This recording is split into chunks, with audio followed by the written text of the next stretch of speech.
deep freeze.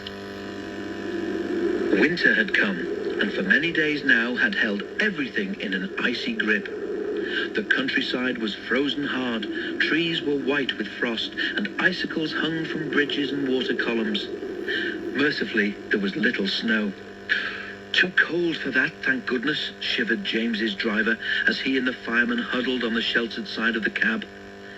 James had an open footplate, and every day his crew came to work muffled to the eyebrows in scarves and jerseys. Sometimes water columns froze too, and then the engines could not get the water they needed.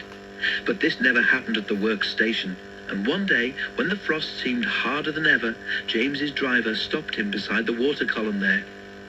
"We'll give you a good topping up while we can," he said. "There's no telling when we might get some more." James shivered as the icy water cascaded into his tender, but he knew his driver was right. They filled James's tank to the brim because the fireman forgot to tell the driver to turn the tap off.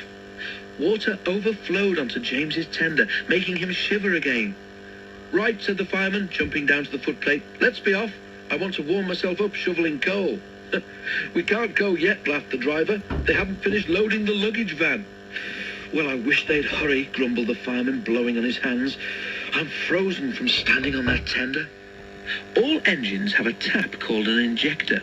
It allows the driver or fireman to transfer water from the tender to the boiler and is very important. Without it, the water level in the boiler could become too low to make steam properly. They had not gone far before James felt thirsty. "I need a drink, please," he said. His driver switched on the injector, but nothing happened. The fireman tried his duplicate. Still nothing. "I've got such a pain," groaned James. "Your injector's failed," said his driver. "Blockage in the pipe, most likely.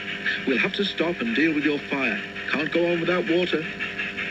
"Don't set the sleepers on fire," pleaded James. "Henry would never let me forget it." The fireman laughed. "You'll be all right if we just damp you down," he said. "There's no need to throw the fire out, as Henry did." They stopped near a signal box, and James's driver asked the signalman to telephone for help. The works sent a diesel, whom James had never met, to help him. "Rescued by a diesel," he snorted disgustedly. "It's degrading. I won't go." But he soon changed his mind, because now that his fire was down, his boiler was cooling, and he could feel the icy wind. The diesel was friendly. James was quiet at first, but by the time they reached the works, the diesel had won him over, and the two of them were chatting like old friends. At the works, James's fireman climbed onto the tender. He tried to open the filler cap, but couldn't. "There's your answer, James," he said. "Your filler cap's frozen solid.